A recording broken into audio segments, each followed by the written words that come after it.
اور بادشاہ سلامت سے کہا کہ ذرا 100 اشرفیوں کا ایک انعام کی تھیلی مجھے دیں. 100 اشرفیاں اٹ مینس 100 گولڈ کوئنز, سونے کی اشرفیاں.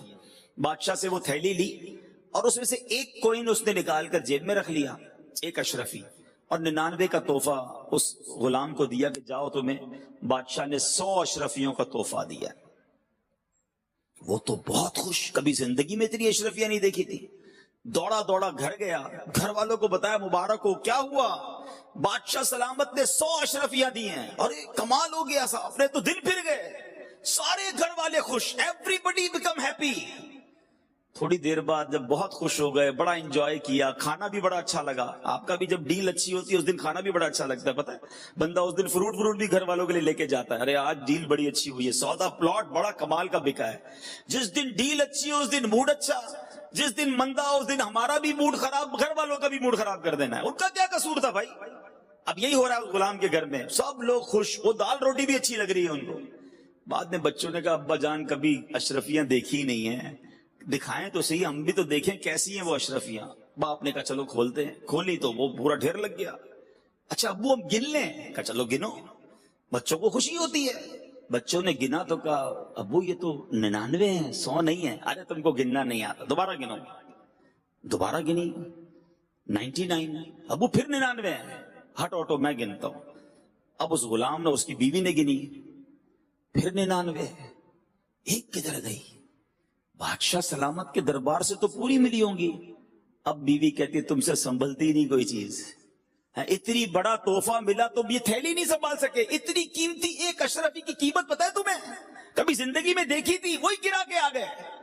اور بیٹی کہتی نہیں امی ابو یہیں کسی دراز کے نیچے, کبٹ کے نیچے گر گئی ہوگی. اب جناب اس گھر کی کرسیاں اٹھیں, درازیں اٹھیں, پلنگ اٹھی, ہنگامہ, ساری رات اشرفی ڈھونڈتے رہے اور لڑائی ہوتی رہی. تم نے کھو دی, شرمندہ کرتے رہے, ڈانٹتے رہے شوہر کو. صبح وہ غلام جب واپس بادشاہ کے دربار میں گیا تو آنکھیں سوجی ہوئی, لال. جو روز بڑی پکی نیند سوتا تھا وہ بادشاہ کے دربار میں آیا. وزیر نے بلایا, ادھر آؤ, تمہاری آنکھوں کو کیا ہوا؟ بادشاہ بھی بیٹھا. کہ ہوا یہ صاحب کہ وہ رات اشرفیاں تو لے کر گیا, ساری رات گھر میں لڑائی ہوتی رہی, اشرفی ایک کھو گئی ہے. وزیر نے وہ جیب سے اشرفی نکالی, اس غلام کو دی کہ یہ میرے پاس تھی, معاف کر دینا, لے جاؤ. وہ تو چلا گیا. اب اس وزیر نے بادشاہ کو معاملہ سمجھایا. بیسیکلی یہ ہم سب کے لیے درس ہے. اس نے کہا بادشاہ سلامت مسئلہ یہ ہے کہ آپ کے پاس بہت کچھ ہے, مگر جو ایک نہیں ہے نا, آپ اس کی ٹینشن میں زندگی گزار رہے ہیں. ہم جتنے یہاں بیٹھے ہیں نا, ہم سب کے پاس لاکھوں نعمتیں ہیں, مگر اس کا شکر نہیں ہے, اس کی انجوائمنٹ نہیں ہے, اس کا اللہ کی بارگاہ میں کوئی جس کو کہے گریٹیٹیوڈ نہیں ہے کہ مالک تیری مہربانی تو نے اتنا کچھ دیا. سارے ٹینشن میں اس بات کے جو ایک اشرفی نہیں ہے. اس ایک اشرفی نہ ہونے کی وجہ سے ہمارے موڈ آف ہے, ہمارے سر پر ٹینشن ہے. کوئی شوگر کا مریض, کوئی بلڈ پریشر کا مریض, وہ کہتا ہے یار آگے کب بڑھوں گا. ارے جو دیا اس پر شکر کب کرو گے؟ اللہ نے تمہیں کروڑ سے اچھا بنایا ہے, کبھی ہم نے اس پر انجوائے کیا؟ میں آپ کو ایک مشورہ دیتا ہوں, 99 نہیں ہے, 99 اشرفی ہیں آپ کے پاس.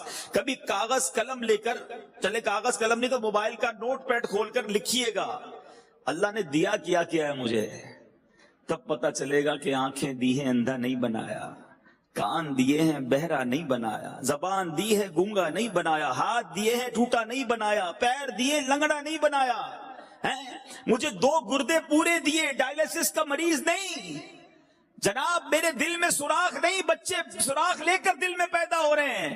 بریتھنگ کوئی پرابلم نہیں, خدا کی قسم. اب سانس کی ویلیو کیا ہے کورونا وائرس نے لوگوں کو بتایا. میسج آتے ہیں کہ کسی طرح سب کچھ لے لو, میری سانس آسانی سے آ جائے. یہ جو آکسیجن لیول کم ہوتا ہے انسان کو لگ پتا جاتا ہے کہ کتنی بڑی نعمت سانس اندر لینا اور سانس باہر نکالنا ہے. سوچو تو صحیح, اولاد دی, زوجہ دی, ماں باپ دیے, گھر دیا, عزت دی, مسلمان بنایا. لکھتے جاؤ گے ختم ہو جائے گی لسٹ. اللہ نے اتنا کچھ دیا, پھر بھی چین نہیں ہے, پھر بھی شکر نہیں ہے, پھر بھی توکل نہیں ہے. کب شکر ادا کرو گے؟ وہ ایک اشرفی جو نہیں ہے، وہ والی گاڑی ملے گی تو زندگی کا مزہ آئے گا، وہ والا پلاٹ لوں گا تو زندگی کا لطف آئے گا، اس ملک کو وزٹ کروں گا تب جناب زندگی پوری ہوگی۔ ارے جو ہے اس پر انجوائے کب کرو گے؟ اس پر شکر کب ادا کرو گے؟ خدا را اللہ پر بھروسہ کرنا سیکھو اور اللہ سے محبت کرنا سیکھو، اور رب سے محبت کا تقاضا یہ ہے کہ جو دیا ہے اس کا شکر تو ادا کرو نا۔ اور وہ کریم کیسا ہے، خود قرآن میں وعدہ فرماتا ہے لَإِن شَكَرْتُمْ لَأَزِيدَنَّكُمْ، تم میرا شکر ادا کرو میں تمہیں اور عطا کروں گا۔ آپ شکر کریں، وہ اور دے رہا ہے، ناشکری کر رہے ہیں اس لیے بڑھ بھی نہیں رہا اور اس میں پرابلمز بھی آ رہی ہیں۔ تو اے میرے بیچے اسلامی بھائیوں، جو کچھ اللہ نے آپ کو دیا ہے نا، پرابلم یہی ہے کہ ہم دوسروں کو دیکھ کر اپنی نعمتوں کو کم سمجھتے ہیں۔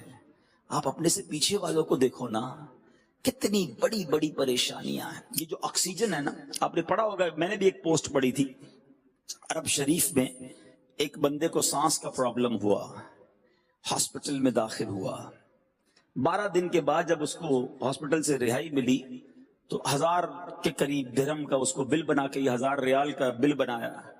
تو اس نے کہا کیوں، کس چیز کا بل ہے؟ کہ 12 دن آپ نے آکسیجن لی ہمارے ہاسپٹل میں، آپ کو 1000 ریال پے کرنے۔ وہ بندہ رونے لگا، 72 ایئرز ایج تھی، بہت مالدار تھا۔ ہاسپٹل والے ڈر گئے، کہتے اگر بل زیادہ لگا تو ہم کم کر دیتے، روئیں تو نہ۔ کہتے میں اس لیے نہیں رو رہا، میرے پاس پیسے بہت ہیں۔ تم نے 12 دن آکسیجن لگائی اور 1000 ریال بل بنا دیا ہے۔ میں 72 سال سے آکسیجن فری اللہ کی طرف سے استعمال کر رہا ہوں۔ کتنا بڑا مقروض ہو گیا میں اللہ کی بارگاہ میں۔ شکر ادا کیا کبھی؟ کیا کہتے ہیں، آکسیمیٹر آج کل لوگ لگا رہے ہیں نا کہ یار آکسیجن پوری آ رہی ہے کہ نہیں آ رہی ہے۔ یہ کبھی سوچا تھا کہ مجھے اور آپ کو یہ چیک کرنا پڑے گا؟ ساری زندگی آکسیجن لیتے رہے، یوز کرتے رہے، اللہ کا شکر کب ادا کیا؟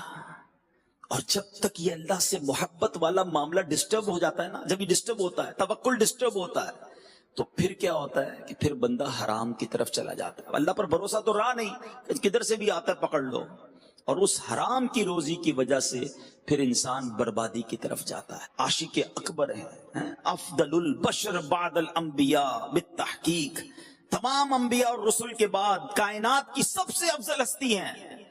غلام نے دودھ پیش کیا، آپ نے دودھ پیا۔ غلام نے عرض کی حضور میں جب بھی آپ کے سامنے کوئی چیز لاتا تھا آپ ہمیشہ پوچھتے تھے کدھر سے لائے ہو، آج پوچھا نہیں آپ نے؟ فرمایا جلدی بتاؤ کہاں سے لائے ہو؟ کہ حضور مسئلہ یہ تھا کہ میں زمانہ جاہلیت میں نے ایک بیمار پر منتر پڑھ کر پھونکا تھا، آج اس بندے نے مجھے اس کے بدلے یہ دودھ دیا ہے۔ اللہ اکبر۔ صدیق اکبر رضی اللہ عنہ کو پتا چلا کہ جو دودھ مجھے پلایا اس نے تو حرام طریقے سے لیا ہے۔ اب آپ نے کیا کیا؟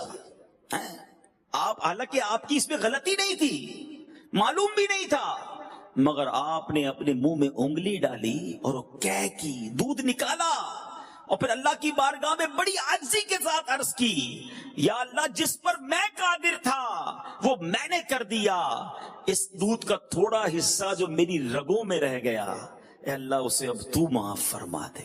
یہ تقویٰ ہے اللہ والوں کا کہ کوئی ذرہ بھی حرام کا ہماری روزی میں شامل نہ ہو، ہماری غذا میں شامل نہ ہو۔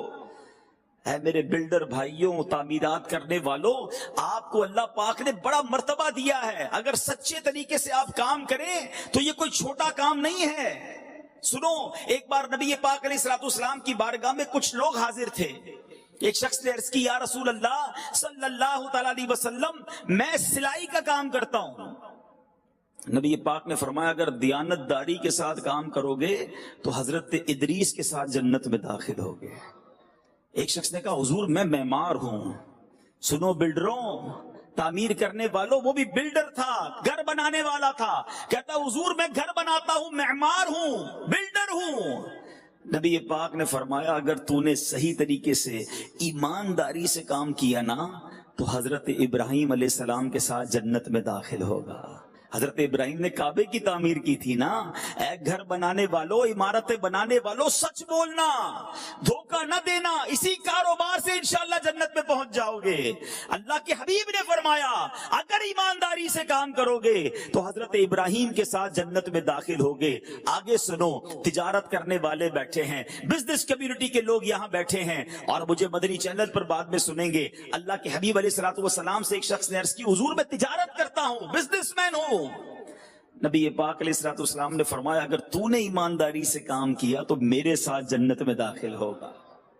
تو یہ ہے اسلام, ڈسکریج نہیں کرتا کاروبار کرنے کو, پیسے کمانے کو, لیکن سچ بول کر کریں نا. جھوٹ بول کر, دھوکہ دے کر کسی طرح بس پیسے آ جائیں, گاہک کا بیڑا گرک ہو, کسٹمر کو خراب مال ملتا ہو تو مل جائے, اپنی بکنگ ہونی چاہیے, اپنا سودا بکنا چاہیے.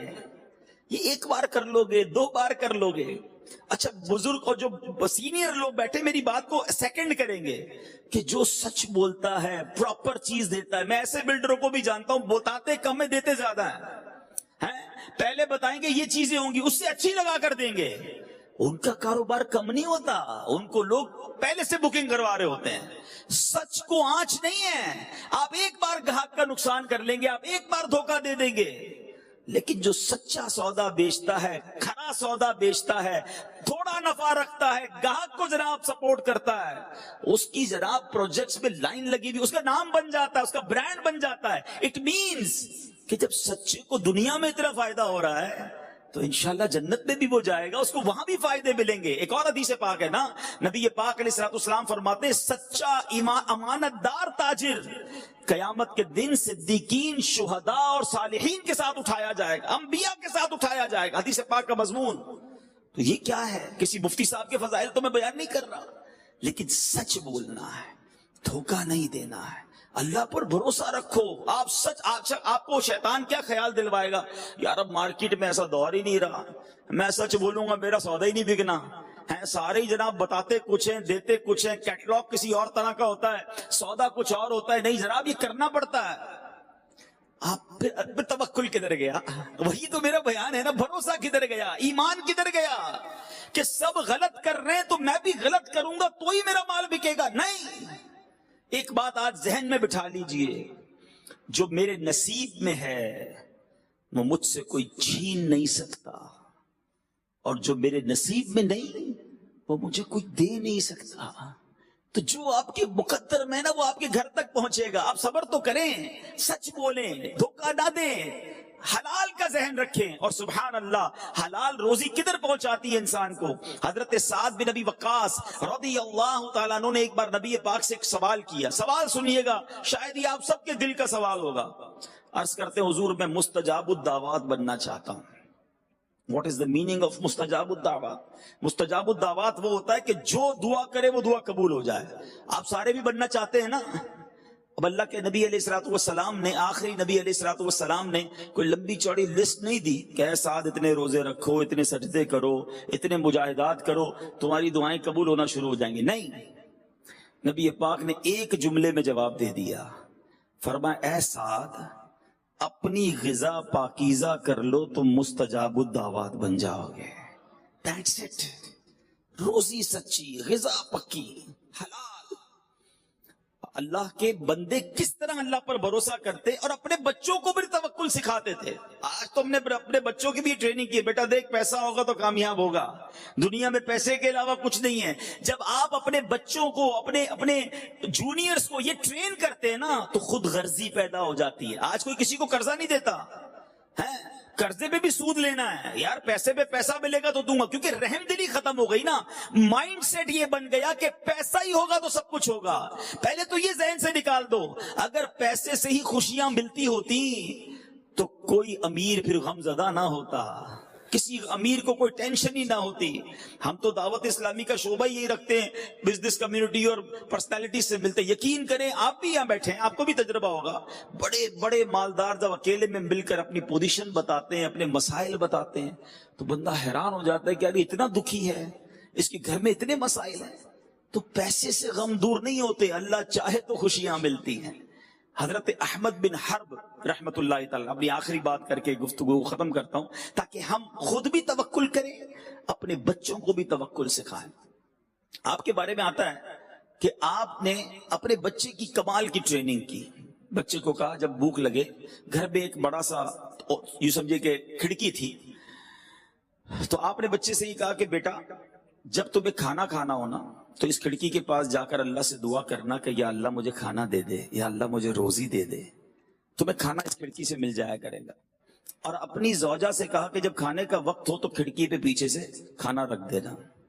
بیٹا روز جاتا، کھانے کا وقت ہوتا کہ یا اللہ مجھے کھانا دے دے، بیوی ان کی والدہ جو تھی وہ پیچھے سے تھالی رکھ دیتی، وہ کھانا اٹھاتا۔ اس کو بچپن سے یہ فیل کروایا جا رہا تھا کہ روزی دینے والی ذات رب کائنات کی ہے۔ وہ بیٹا یہی کرتا رہا، یہی کرتا رہا۔ ایک دن ان کی بیٹی، ان کی جو زوجہ تھی، وہ گھبرائے ہوئے حضرت احمد بن حرب کے پاس آئی کہ آج تو کمال ہو گیا۔ کیا ہوا؟ کب آج کھانے کا ٹائم ہوا، میں لیٹ ہو گئی۔